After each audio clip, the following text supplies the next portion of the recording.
Good morning, dear students. Welcome to your EVS class, and today I am going to start chapter 15 Martial Arts. Children, this martial arts, it is a form that is popular in many parts of the world. Okay, so we will study about the different forms of this martial art. Let's start reading the chapter. Sunita plays various indoor and outdoor games to keep fit, stay healthy, and feel fresh. Her grandfather always encourages her. One day, he told her of the time when girls were not encouraged to play most of the outdoor games. But Sunita said that today time has changed and each student, whether a boy or a girl, is encouraged in school to participate in all games. Okay, uh, about this paragraph, what happens in this? A girl, the name of girl is Sunita, and what she did? She play games to keep fit, healthy. उसे पता था कि game खेलने से हम लोग healthy रहते हैं, फिट रहते हैं और हमारा रिफ़्रेशमेंट हो जाता है, फ्रेश फील करते हैं. हमें जो वर्क हम लोग कंटिन्यूसली कर रहे होते हैं उसको करते करते अगर थोड़ा सा हमें रिक्रिएशन की ज़रूरत होती है तो हम लोग गेम्स प्ले करते हैं. तो these are the benefits to play games. But ऐसा नहीं है कि मैं ये बोल रही हूँ कि आप दिन भर गेम्स ही प्ले करते रहो. ये कुछ टाइम के लिए 1 और 2 आवर्स के लिए आप गेम्स प्ले करो, इससे आपका रिक्रिएशन होगा. Okay, so one day he told, he means Sunita's grandfather, he told that कि जब पहले की बात वो बता रहे थे कि गर्ल्स को गेम्स खेलने नहीं जाया जाता था, बाहर नहीं जाती थी गर्ल्स, उनको इनकरेज नहीं किया जाता था. बट अभी ऐसा टाइम है कि गर्ल्स और बॉयज़ दोनों को इक्वल जो मौका है वो मिलता है. चाहे वो कोई भी गेम खेलना चाहें वो प्ले कर सकते हैं, खेल सकते हैं, या कोई भी आर्ट है वो सीख सकते हैं. Okay, martial arts. The next day, when Sunita came back from the school, she told her grandfather that her school was starting karate and taekwondo classes. He was very happy. When Sunita came back from school, उसने अपने grandfather को बताया कि अब उसके school में karate और taekwondo के क्लासेस शुरू होने वाले हैं. आपके स्कूल में भी सिखाया जा रहा था, है ना, बट अभी थोड़ा सा ब्रेक हो गया है, लेकिन हम लोग जब वापस आएंगे फिर से ये सारे क्लासेस स्टार्ट होंगे. ओके, तो सुनीता ने भी अपने ग्रैंडफादर को बताया कि ताइक्वांडो और ताइक्वांडो के क्लासेस स्टार्टेड होने वाले हैं. उसके ग्रैंडफादर बहुत खुश हुए, हैप्पी हुए. He told her that martial art are very popular in many parts of the world. Some consider martial art as means of self defense. बहुत जगह पर इसे क्यों सीखा जाता है? सेल्फ डिफेंस, अपने आप को बचाने के लिए. सामने वाला अगर हमला करता है तो किस तरह से अपने आप को सेल्फ डिफेंस करेंगे, किस तरह से हम बचाएंगे अपने आप को, उसके लिए ये आर्ट सीखा जाता है. सम प्रैक्टिस दिस आर्ट्स कॉम्पिटिटिवली. कुछ इसलिए सीखते हैं कि कंपटीशन होता है ना, कंपटीशन, तो उसमें जा कर के एक दूसरे के सामने अपने आप को compete करने के लिए इसलिए भी सीखते हैं. In old days student learned martial art under the strict and direct supervision of their Guru.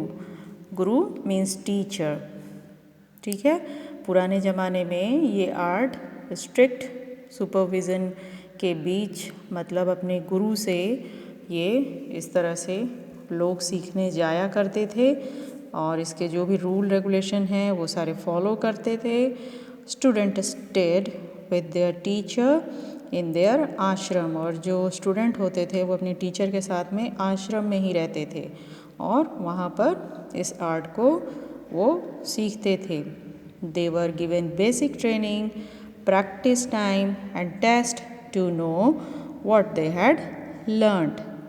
They lived a highly disciplined and simple life in these ashrams. This tradition is called Guru Shishya Parampara. जैसे आपने कुछ ऐसे महाभारत और रामायण जो serials अभी अब जो चल रहे थे उसमें आपने देखा होगा कि किस तरह से उन सब की शिक्षा आश्रम में होती थी। राजकुमारों की शिक्षा आश्रम में होती थी। उतने राजकुमार बड़े होने के बाद युवा अवस्था तक होने के बाद भी वो सारे आश्रम में ही अपने गुरु के साथ में रहते थे। वैसे ही मार्शल आर्ट ट्रेनिंग भी आश्रम में होती थी और ये जो स्टूडेंट्स थे वो अपने टीचर्स के साथ में मीन्स अपने गुरु के साथ में वहीं पर रहते थे और वो बिल्कुल सिंपल लाइफ वहाँ बीइंग करते थे, रहते थे और ये आर्ट को कम्प्लीटली सीखते थे और तभी वहाँ से आते थे। Okay, here is an interesting fact for you. Do you know wrestling is one of the oldest bare-handed combat games in which two opponents means wrestlers, it is wrestling, try to throw each other down and pin their shoulders to the ground using various holds and techniques. ये भी एक बहुत ही पुराना wrestling जो है बहुत ही पुराना form है।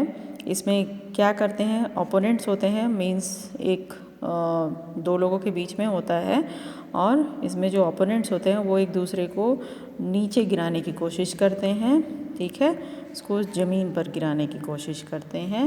It is a very popular martial art forms of India. ये जो मार्शल आर्ट फॉर्म है इंडिया के, ये सारे आप यहाँ पर देख सकते हो। Here is this form Kalaripattu, this is Silambam and Thang Ta। ये मार्शल आर्ट केरला का है, martial art of Tamil Nadu and martial art of Manipur. Here gatka, this is martial art of Punjab. Varma Kali, martial art of Tamil Nadu and kick fighting martial art of Nagaland. ये सारे martial art के form ही हैं, ठीक है, आप देख सकते हो in this pictures and the name and the forms different states के हैं, इसलिए उसके अकॉर्डिंग इनका नेम भी है। Okay, karate, it is related to judo but stresses on techniques for striking with strong kicks and punches accompanied by shouts.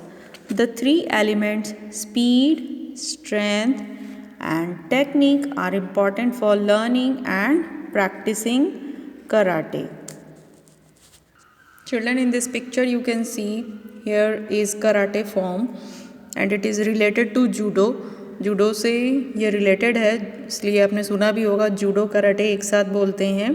इसमें जो kick और पंचेस हैं इसमें शाउट्स के साथ में बोलते हैं, मीन्स एक आवाज़ होती है जो भी पंच मारता है और कंपोनेंट जो भी पंच मारेगा उससे एक आवाज़ निकालनी होती है और उसके साथ साथ ये इस तरह से करते हैं। आपने ये अपने आसपास नियर बाई एरिया में भी इसका कंपटीशन भी होता है, देखा होगा, I know that, yes. Okay, so इसमें जो एलिमेंट्स होते हैं स्पीड, स्ट्रेंथ और टेक्निक का, ये बहुत इम्पॉर्टेंट है। इसके लिए इसे प्रॉपरली लर्न करना है, मीन्स किस तरह से इसे करना है और उसकी प्रैक्टिस भी करनी होती है। Without practice we can not do anything, हम लोग कुछ भी नहीं कर सकते हैं। तो उसी तरह से ये जो फॉर्म है कराटे, इसमें भी प्रैक्टिस की ज़रूरत होती है और जो इसके टेक्निक्स है उसे भी प्रॉपरली लर्न करने की ज़रूरत होती है। An expert karate master breaks with a chop of his or her bare hand. Black belt signifies the highest proficiency in karate. इसमें जो एक्सपर्ट होते हैं कराटे मास्टर जो काफ़ी स्ट्रॉन्ग होते हैं और वो लोग ब्रिक्स को ब्रेक कर सकते हैं अपने हैंड्स से। और जो ब्लैक बेल्ट होते हैं, ब्लैक बेल्ट मास्टर जो जिन्हें ब्लैक बेल्ट मिल जाता है, इसका मतलब ये है कि वो हाईएस्ट प्रोफिशिएंसी है कराटे में। Okay, so children, this chapter is very interesting. I hope you also enjoying to learn about the martial art forms of India.